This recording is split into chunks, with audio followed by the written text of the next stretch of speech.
So if you have been that person who is sitting in their room late at night and you were just replaying all the conversations that you've had, or trying to figure out if somebody likes you, or you're getting a text and you're trying to figure out, well, how do I respond to this? You write something, you delete it, you keep thinking about what the right thing to do would be. You understand the internal experience of overthinking. In this video, what I want to get into is, where does this come from? What the deeper driver is, and then what we can do instead so we no longer have to deal with things like this. I'm Dr. Thomas Smithyman. I'm a clinical psychologist and the author of this book. Let's look at what really causes overthinking. So this is the scenario. You have been in some kind of social situation and you got the hint of a spark, right?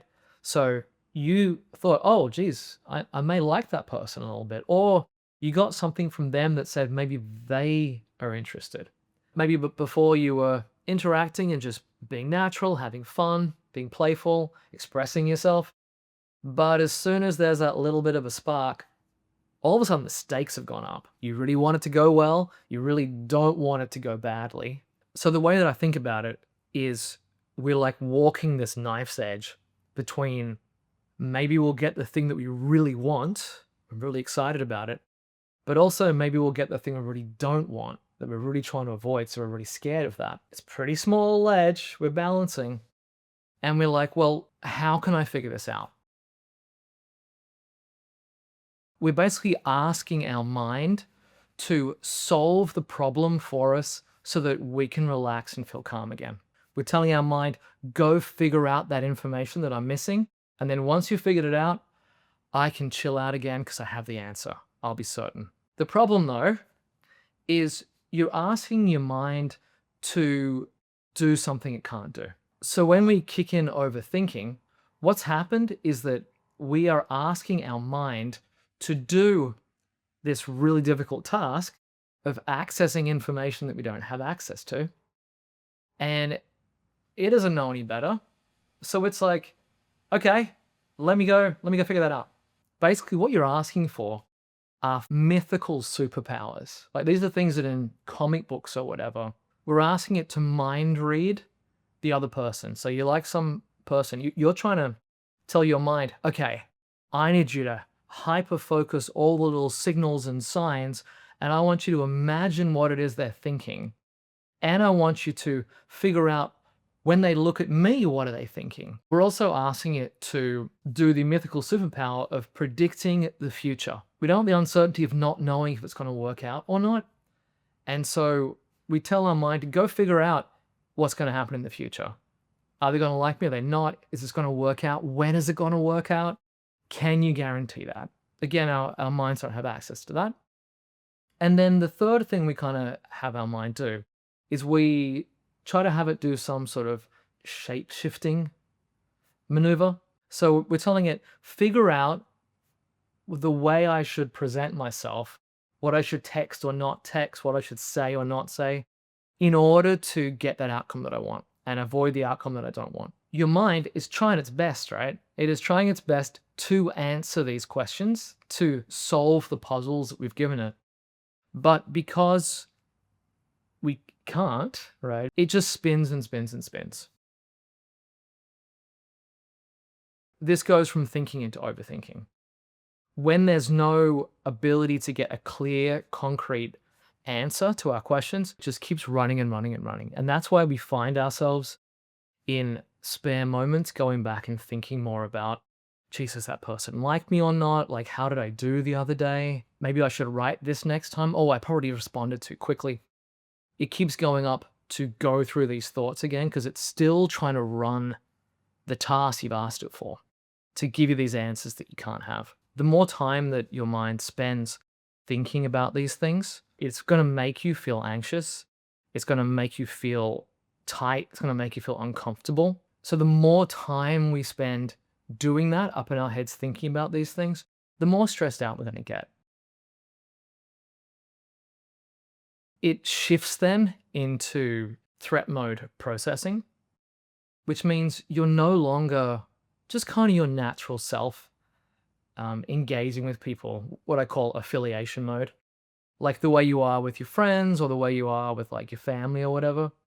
you end up shifting into more of an audition mode or like a performance mode because you're trying to get the thing you want and prevent the thing that you don't want. Before we realize we like the person or whatever, we were probably pretty expressive and just natural to who we were in the moment. But once we start overthinking, now we're trying to avoid it going badly. We're trying to avoid making a bad impression. We're trying to avoid getting rejected. And so we tend to be protective and we're careful. We pull back a little bit too much. So you end up second guessing all the things that you're doing and saying. And sometimes you might even end up avoiding even interacting with the person. I know that that's a lot of what I would do when I was younger. I'd feel like, oh, I'm not ready to perform. I don't know how to come across well. I don't know what they're going to think of me. I don't know what's going to happen. Why don't I just put it off for a bit? And of course, you put it off for long enough and the original interest starts to kind of die away. Sometimes in research, you'll see this process in general referred to as intolerance of uncertainty. So this is the idea that if I don't know the answer to something that I really want to know the answer to, that uncertainty makes me feel really uncomfortable. I want to get rid of that feeling. One way it comes out is that relentless, I got to think about it and think about it until I know. And that's that overthinking where it just keeps running. The other way it comes out is basically, I cannot take action until I know. And so what happens in a social domain, right? Because we don't know if the person's into us, we don't know what's going to happen, we tend to get restrictive and we tend to not make moves, not take risks, not try to engage. So in some ways we look more distant than if we weren't into the person. We don't express who we fully are. So we don't really give the person a chance to get to know us and to have that spark and to like us. So they may even notice that we seem more reserved than we used to be around them. So instead of getting more expressive, more open, more connected, we actually kind of pull back and get a little more protected. Obviously, this overthinking is triggered a ton with texting. And like I'll hear this from people a lot where they're like, oh, I don't know what text to send here. What should I say? I thought about this and I deleted it and I wrote this one and then I deleted it. It's a situation where we're giving our mind this task of we're trying to understand what somebody thinks about us, what's going to happen. We're trying to perform in just the right way to happen to go the way we want. It's just ripe for overthinking. So people tell me they like it because they get more time to figure out the response. But then it can also lead them to spending a ton of time like rewriting and editing what they're going to say. I think the side effect is you end up losing that natural back and forth that you might get in an in-person conversation. And even texting itself can get in the way of natural communication. Personally, I find the act of getting my thoughts down into my phone, into a text, is very slow and clunky. And it's really hard to capture my natural voice in a text, like the way I am when I'm actually speaking to someone. So I've been playing around recently the product called Speak On. So it's a small magnetic device that attaches to the back of your iPhone, and you press a button and it allows you to write with your voice. Whatever app you're in, like Messages or Gmail or Notes, unlike some of the other tools, I can tell you Speak On accurately figures out what I'm saying with my weird accent. But what I really like about it is I can actually just speak like I normally would. I'm not doing that weird dictation thing. In natural speech, right, we use automatically just like filler words and ums and ahs because we are literally thinking and speaking at the same time. That's totally fine. It is expected in conversation. But those filler words and ums, they don't read that well in text because we expect a little more polish. But I can use Speak On's smart polish feature. Like I just think out loud, knowing that the device is going to clean up my stumbles, my likes, my ums, translating my natural speech into readable text form. So it's easy for me to create some speaking and it's easy for the other person to read. Speak On can also translate what I say into multiple languages, and I can even use it to smart list my long stream of grocery items. If you want to try it, so you can focus a little more on what you're saying rather than how you're saying it, I've linked it below, and they've also given our viewers a $10 discount code to use. Now let me get back to talking about overthinking with some of those natural stutters and stumbles edited out by Hope. So yeah, I spent a lot of my youth just kind of obsessively overthinking about what was happening in my social life. And I got to see firsthand how little it helped me. I was really pretty bad at being able to figure out if people were into me or not. I was pretty bad at predicting what was going to happen. And all it really managed to do was just fill up a lot of my time with kind of useless stressing out. If we're not going to overthink as a way to handle that ambiguity in the social connection process, that uncertainty, what are we going to do instead? Well, let me get into what I have found is useful and how I like to think about this. When you're overthinking, your mind is engaged in a particular set of tasks. So, one way of reducing overthinking is give your mind a different task to do. It's why if you get into like really into things, into flow states, or if you're exercising or whatever, you'll notice that the overthinking stuff drops down. And you'll notice that it probably goes up if you were like sitting in a room alone with nothing else going on.